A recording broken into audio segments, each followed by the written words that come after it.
the most famous cricket ground in the world. And this is one of the modern heroes you'll see there. Got him! That's him! Gone! Stein gets the skipper! चीजें बदलती हैं, जैसे letter की जगह WhatsApp, किताब की जगह phone और गली क्रिकेट की जगह वीडियो गेम्स। अगर आपको ऐसा नहीं लगता तो जरा बचपन के वो दिन याद करो जब पॉकेट मनी से हम सिर्फ बैट और बॉल ही खरीदा करते थे।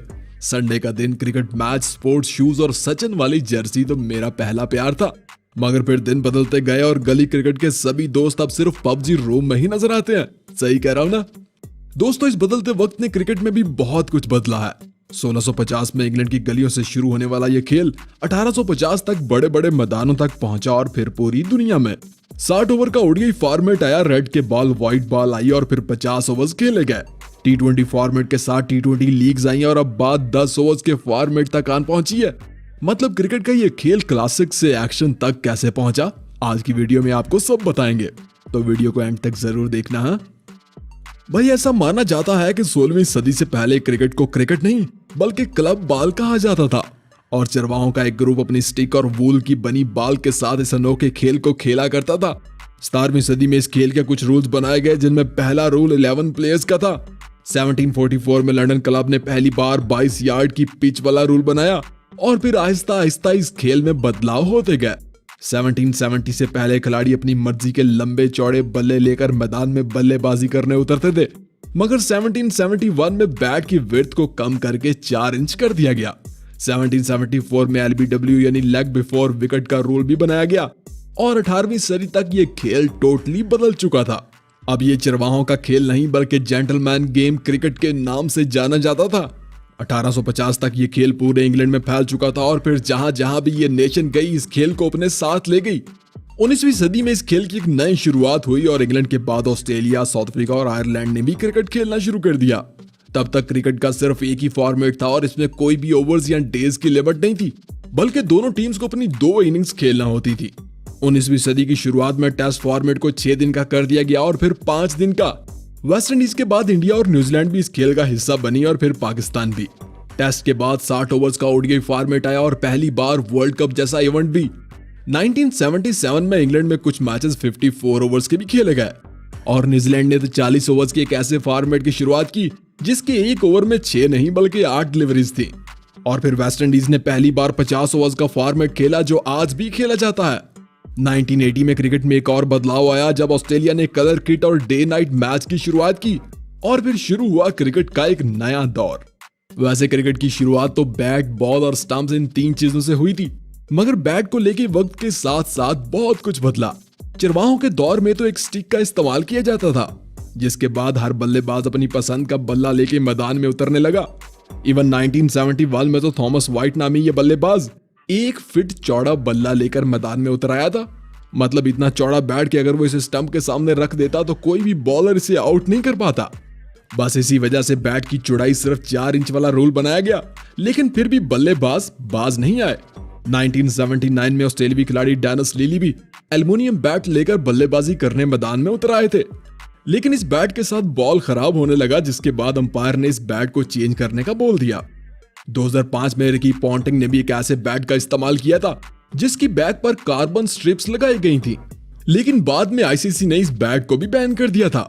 2010 की आईपीएल में एक और अनोखा बैट नजर आया था जिसे लेकर मैथ्यू हैडन मैदान में उतरे थे। इस बैट का हैंडल लॉन्ग था और ब्लेड छोटा और इस बैट को मैंगोस बैट कहा गया था, मगर यह बैट कुछ ज्यादा कामयाब नहीं हो पाया। इसके बाद कलर बैट्स का इस्तेमाल शुरू हुआ और बिग बैश लीग में एंड्रे रसल ब्लैक बैट लेकर मैदान में बल्लेबाजी करने आए और क्रिस गेल अपने इस गोल्डन बैट के साथ। मतलब 1980 में कलर किट्स से शुरू होने वाली कहानी कलर बैट्स पर आकर खत्म हुई। 1990 तक क्रिकेट सिर्फ मैदान में बैठे फैंस ही नहीं बल्कि टीवी के सामने बैठकर भी देखा जाने लगा था। यही वो दौर था जब क्लासिक बल्लेबाज और तेज बॉलर्स का दौर शुरू हुआ और बल्लेबाजों को बैट और ग्लव्स के साथ हेलमेट का भी इस्तेमाल करना पड़ा। 1981 तक अंडरआर्म बॉलिंग और बीमर डिलीवरी को भी इलीगल दे दिया गया, लेकिन फिर भी अभी तक बॉलर्स का ही पलड़ा भारी था। क्लासिक अंदाज और 70 के स्ट्राइक रेट वाले बल्लेबाज इस खेल में कामयाब थे और 50 ओवर्स में 250 का टारगेट भी मुश्किल समझा जाता था। 1980 में पावर प्ले के रूल ने बल्लेबाजों को एक और फेवर दी और बॉलर्स को एक और झटका, मगर फिर भी बॉलर्स ने हार नहीं मानी इसके बाद ओवर में सिर्फ एक ही बाउंसर अलाउ किया गया और बल्लेबाजों को निडर अंदाज में खेलने का मौका दिया गया। तब तक क्रिकेट में सचिन जयसूर्या, राहुल द्रविड़, इंजमामुल हक, जावेद मियांदाद और ब्रायन लारा जैसे बल्लेबाजों की एंट्री हो चुकी थी। पावर प्ले का बेहतरीन इस्तेमाल सबसे पहले श्रीलंकन ओपनर बल्लेबाज जयसूर्या ने करके दिखाया। मतलब अब क्रिकेट एक टेक्निकल, पावर और स्टाइलिश खेल बन चुका था। लेकिन अभी भी माइक गैटिंग, अर्जुन रानातुंगा और इंजमाम जैसे खिलाड़ी इस खेल के लिए परफेक्ट माने जाते थे। और फिर फिटनेस और फील्डिंग को एक नया मोड़ दिया जॉन्टी रोड ने और दुनिया को बताया कि सिर्फ बॉलर या बल्लेबाज ही नहीं बल्कि एक अच्छा फील्डर भी खेल का रुख बदल सकता है। इसीलिए इस दौर में फिटनेस ही क्रिकेट में सबसे ज्यादा जरूरी है।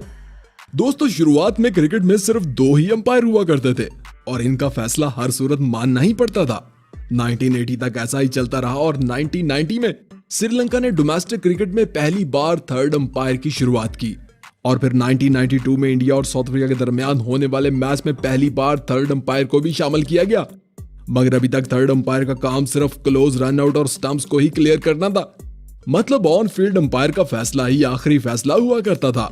2008 तक ऐसा ही चलता रहा और फिर 2008 में टेस्ट फॉर्मेट में DRS यानी डिसीजन रिव्यू सिस्टम का रूल लाया गया, जिसके बाद बल्लेबाज या बॉलर अंपायर के किसी गलत फैसले को चैलेंज कर सकता था। और अब ये रूल क्रिकेट के तीनों फॉर्मेट में नजर आता है। 2006 में क्रिकेट का एक नया फॉर्मेट T20 आया जिसने क्रिकेट का रुख टोटली बदल के रख दिया। स्ट्रिक्ट रूल्स, छोटी बाउंड्रीज और बैटिंग विकेट्स। इस फॉर्मेट ने क्लासिक और जेंटलमैन गेम को एक एक्शन और थ्रिलिंग स्पोर्ट्स बना के रख दिया। फैंस ने इस फॉर्मेट को बेहद पसंद किया और मैदान क्रिकेट लवर से भरने लगे। इस फॉर्मेट ने ऐसे खिलाड़ियों को जन्म दिया जो 200 के स्ट्राइक रेट के साथ मैदान में बल्लेबाजी करने लगे और क्रिकेट तेज से भी तेज होती गई। अब सिर्फ T20 ही नहीं बल्कि ODI फॉर्मेट भी उसी अंदाज में खेला जाता है। तभी तो इंग्लैंड की टीम 50 ओवर्स में भी 498 रन बना चुकी है भाई साहब। मतलब क्रिकेट का ये 6 दिन से शुरू होने वाला सफर इस दौर में T20 फॉर्मेट यानी पॉपकॉर्न क्रिकेट तक पहुंच चुका है। लेकिन फैंस को तो यही पसंद है भाई साहब। वैसे आपको क्रिकेट का कौन सा फॉर्मेट पसंद है? कमेंट करके जरूर बताना। वीडियो पसंद आई हो तो लाइक कर देना। हाँ।